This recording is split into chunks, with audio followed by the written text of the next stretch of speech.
Silence. ಎಲ್ಲರಿಗೂ 76ನೇ ವರ್ಷದ ಈ ನಮ್ಮ ಗಣರಾಜ್ಯೋತ್ಸವ ಶುಭಾಶಯಗಳು.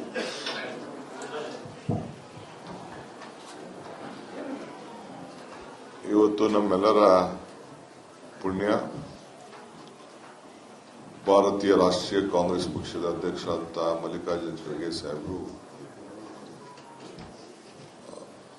ಎರಡನೇ ಬಾರಿಗೆ ಬಂದು ಈ ನಮ್ಮ ಕಾಂಗ್ರೆಸ್ ಕಚೇರಿಯಲ್ಲಿ ಎಐಸಿಸಿ ಅಧ್ಯಕ್ಷರಾದ ಮೇಲೆ ನಮ್ಮ ರಾಷ್ಟ್ರಧ್ವಜ ಆಚರಣೆಯನ್ನು ಮಾಡಿದ್ದಾರೆ. ಇವತ್ತು ಕೂಡ ನಮ್ಮ ಸಂವಿಧಾನವನ್ನ ಅನುಷ್ಠಾನ ತಂದಂತ ಒಂದು ಪವಿತ್ರವಾದಂತ ದಿನ. ಇವತ್ತು ಒಕ್ಕೂಟದ ವ್ಯವಸ್ಥೆ ಜಾರಿಯಾದಂತ ದಿನ. ಎಲ್ಲ ಧರ್ಮ, ಭಾಷೆ, ಜಾತಿ ಒಂದೇ ಅನ್ನೋದನ್ನ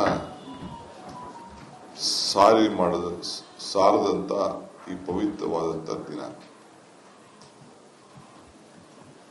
ನಮ್ಮೆಲ್ಲರಿಗೂ ಉಸಿರು ಹಾಡಲಿಕ್ಕೆ ಗಾಳಿ ಹೆಂಗ್ ಬೇಕೋ ಹಂಗೆ ನಮ್ಮೆಲ್ಲರೂ ಕೂಡ ಬದುಕಲಿಕ್ಕೆ ಸಂವಿಧಾನ ಬೇಕು.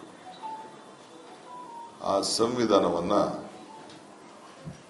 ಕೊಟ್ಟದ್ದು ಪಂಡಿತ್ ಜವಾಹರ್ಲಾಲ್ ನೆಹರೂರವರ ಪ್ರಧಾನಮಂತ್ರಿಯ ನಾಯಕತ್ವದಲ್ಲಿ ಬಾಬಾ ಸಾಹೇಬ್ ಅಂಬೇಡ್ಕರ್ ಅವರು ಆ ಜವಾಬ್ದಾರಿಯನ್ನು ಕೊಟ್ಟು ಈ ದೇಶಕ್ಕೆ ಸಂವಿಧಾನವನ್ನು ಕೊಟ್ಟಂತ ಪವಿತ್ರವಾದಂತ ದಿನ. ನಾವೆಲ್ಲ ಆ ಸಂವಿಧಾನವನ್ನ ಇವತ್ತು ಅರ್ಪಿಸಿಕೊಂಡಂತ ದಿನ. ಸಂವಿಧಾನ ಇಲ್ಲ ಅಂದಿದ್ರೆ ಈ ದೇಶಕ್ಕೆ ನಾವೇನು ಆತ್ಮ ಅಂತ ನಾವು ಕರಿತೀವಿ, ತಮ್ಮ ವ್ಯಕ್ತಿತ್ವಕ್ಕೆ, ನಮ್ಮ ಮನುಷ್ಯಕ್ಕೆ, ಹಂಗೆ ಇವತ್ತು ಇರ್ತಿರ್ಲಿಲ್ಲ. ಈ ಸ್ವಾಭಿಮಾನವನ್ನು ಕೂಡ ನಾವು ಉಳಿಸ್ಕೊಂಡು ಬೆಳೆಸ್ಕೊಂಡು ಹೋಗ್ಲಿಕ್ಕೆ ಈ ಸಂವಿಧಾನದ ಪ್ರತಿಯೊಂದು ಪೀಠಿಕೆಯಲ್ಲಿ ಜೊತೆಯಲ್ಲಿ ಏನು ಒಂದು ಆಚರಣೆ ವಿಚಾರದಲ್ಲಿ ಇದನ್ನು ನಾವು ಉಳಿಸ್ಕೊಂಡು ಹೋಗಬೇಕಾದ್ದು ನಮ್ಮೆಲ್ಲರ ಕರ್ತವ್ಯ. ಮಹಾತ್ಮ ಗಾಂಧೀಜಿಯವರು ಕಾಂಗ್ರೆಸ್ನ ಅಧ್ಯಕ್ಷರಾಗಿ 100 ವರ್ಷದ ಏನು ನಾವು ಸಂಭ್ರಮ ಆಚರಣೆ ಮಾಡ್ತೇವೆ, ಈ ಆಚರಣೆಗೆ ಎಐಸಿಸಿ ಅಧ್ಯಕ್ಷರು ಈಗಾಗಲೇ ಬೆಳಗ್ಗೆ ಹೇಳಿದ್ದಾರೆ, ಜೈ ಬಾಪು, ಜೈ ಭೀಮ್, ಜೈ ಸಂವಿಧಾನ. ಈ ಮೂರನ್ನ ಉಳಿಸ್ಕೊಂಡು ಹೋಗ್ಬೇಕಾದ್ದು ನಮ್ಮೆಲ್ಲರ ಜವಾಬ್ದಾರಿ ಅಂತೇಳಿ. ಗಾಂಧೀಜಿಯವರ ತತ್ವ, ಆದರ್ಶ, ನಾಯಕತ್ವ, ಈ ದೇಶಕ್ಕೆ ಕೊಟ್ಟಂತ ಕೊಡುಗೆ, ಇದನ್ನ ನಾವು ನಮ್ಮ ಮುಂದಿನ ಪೀಳಿಗೆಗೆ ತೆಗೆದುಕೊಂಡು ಹೋಗ್ಬೇಕು. ಅದೇ ರೀತಿ ಇವತ್ತು ಏನು ನಮ್ಮ ಸಂವಿಧಾನಕ್ಕೆ ಯಾರು ಸಂವಿಧಾನವನ್ನು ನಾವು ರಚನೆ ಮಾಡಿದ್ರು, ಏನಕ್ಕೋಸ್ಕರ ರಚನೆ ಮಾಡಿದ್ರು? ಸಾಮಾಜಿಕ ನ್ಯಾಯಕ್ಕೋಸ್ಕರ. ಬರೀ ಪರಿಶಿಷ್ಟ ಜಾತಿ, ಪರಿಶಿಷ್ಟ ಪಂಗಡ ಅಂತೇಳಿ ಯಾವತ್ತೂ ಕೂಡ ಬಾಬಾ ಸಾಹೇಬ್ ಅಂಬೇಡ್ಕರ್ ಅವರು ಸಂವಿಧಾನ ಕೊಡಬೇಕಾದ್ರೆ ಎಲ್ಲೂ ಹೇಳಲಿಲ್ಲ. ಸಾಮಾಜಿಕವಾದಂಥ ನ್ಯಾಯವನ್ನ ಕೊಡಬೇಕು, ಎಲ್ಲರೂ ಕೂಡ ಸಮಾನತೆಯ ಧೋರಣೆಯನ್ನ ತೋರಿಸಬೇಕು ಅನ್ನೋ ದೃಷ್ಟಿಯಿಂದ ಅವರು ನಮಗೆ ಈಗೇನು ಅವರ ಚರ್ಚೆ ನಡೆಸಿದಂಥ ನಮ್ಮ ಕಾನ್ಸ್ಟಿಟ್ಯೂಷನ್ ಅಸೆಂಬ್ಲಿಯಲ್ಲಿ ಮಾತಾಡಿದಂಥ ಕೊನೆಯ ದಿನದ ಭಾಷಣಗಳು, ಇವೆಲ್ಲ ಕೂಡ ಯಾಕೆ ಈ ಸಂವಿಧಾನ ಈ ದೇಶಕ್ಕೆ ಅವಶ್ಯಕತೆ ಇತ್ತು ಅನ್ನೋದನ್ನ ಅವರು ಎತ್ತಿ ತೋರಿಸಿದ್ದಾರೆ. ಇಡೀ ಪ್ರಪಂಚದ ಅನೇಕ ದೊಡ್ಡ ದೊಡ್ಡ ರಾಷ್ಟ್ರಗಳು ಕೂಡ ನಮ್ಮ ಸಂವಿಧಾನವನ್ನು ಕೂಡ ತೆಗೆದುಕೊಂಡು ಭಾರತದ ಸಂವಿಧಾನನೇ ಬಹಳ ಶ್ರೇಷ್ಠವಾದಂಥ ಸಂವಿಧಾನ ಅಂತ ಹೇಳಿ ಇವತ್ತು ಅವರು ತಿಳಿಸಿದ್ದಾರೆ. ನಾವು ಆರ್ಟಿಕಲ್ 14, 18 ಬಗ್ಗೆ ನಾವು ಮಾತಾಡ್ತೇವೆ ಸಂವಿಧಾನದಲ್ಲಿ. ಅಲ್ಲೂ ಕೂಡ ಇವತ್ತು ಸಮಾನತೆನೇ ಆ ಆರ್ಟಿಕಲ್ನಲ್ಲಿ ಬಹಳ ಪ್ರಮುಖವಾದಂತಹ ವಿಚಾರ. ಕಾನೂನು ಕೂಡ ಎಲ್ಲರೂ ಕೂಡ ಒಂದೇ. ಸೊ ಅದರಿಂದ ಇದನ್ನ ಬರೀ ದಾಖಲೆಗಳನ್ನ ಇಟ್ಕೊಂಡು ಪುಸ್ತಕ ಅಂತ ಅಂದ್ಬಿಟ್ಟು ನಾವು ಮಾತಾಡೋ ವಿಚಾರ ಅಲ್ಲ. ನಮ್ಮ ಬದುಕಿನಲ್ಲೇ ನಾವು ಸಾಧನೆಯನ್ನ ಮಾಡಿಕೊಳ್ಳಿಕ್ಕೆ ಪ್ರತಿಯೊಬ್ಬ ವ್ಯಕ್ತಿಗೂ ಕೂಡ ತನ್ನ ಗೌರವ, ಸಮಾಜದ ಗೌರವ, ದೇಶದ ಗೌರವ ಯಾವ ರೀತಿ ನಾವು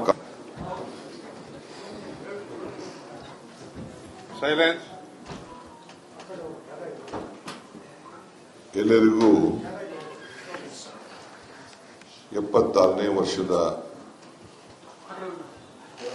ಈ ನಮ್ಮ ಗಣರಾಜ್ಯೋತ್ಸವ ಶುಭಾಶಯಗಳು.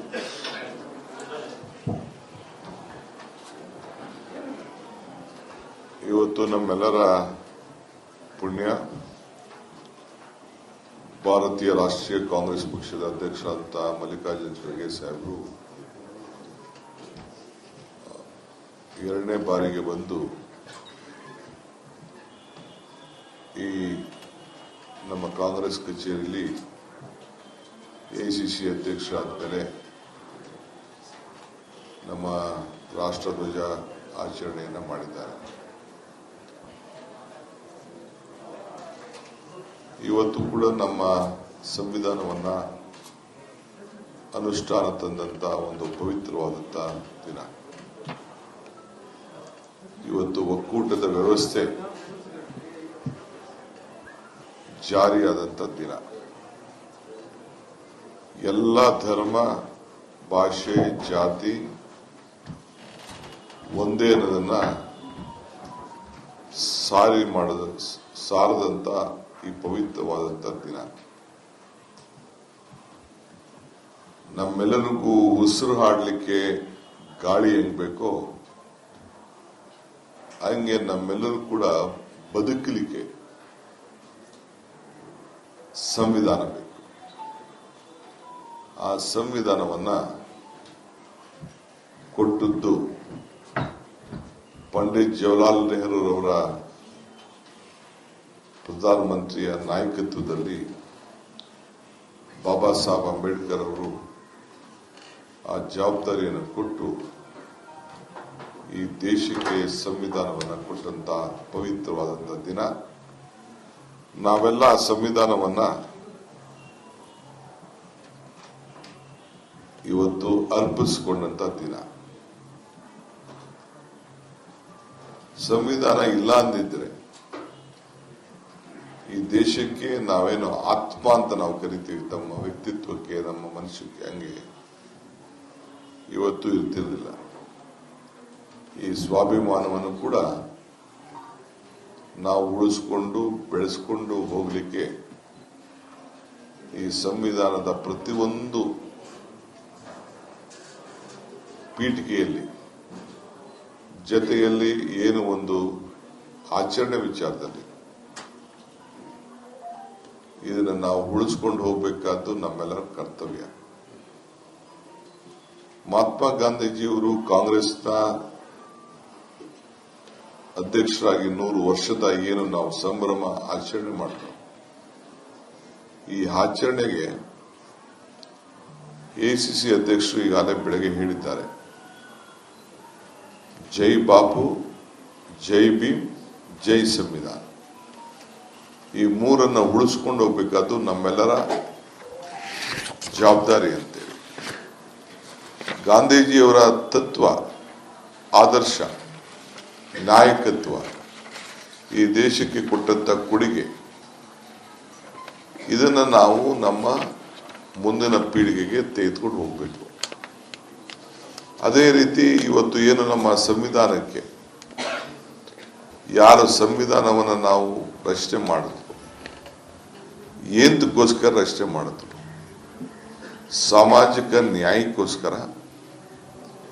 ಬರೀ ಪರಿಶಿಷ್ಟ ಜಾತಿ, ಪರಿಶಿಷ್ಟ ಪಂಗಡ ಅಂತೇಳಿ ಯಾವತ್ತೂ ಕೂಡ ಬಾಬಾ ಸಾಹೇಬ್ ಅಂಬೇಡ್ಕರ್ ಅವರು ಸಂವಿಧಾನ ಕೊಡಬೇಕಾದ್ರೆ ಎಲ್ಲೂ ಹೇಳಲಿಲ್ಲ.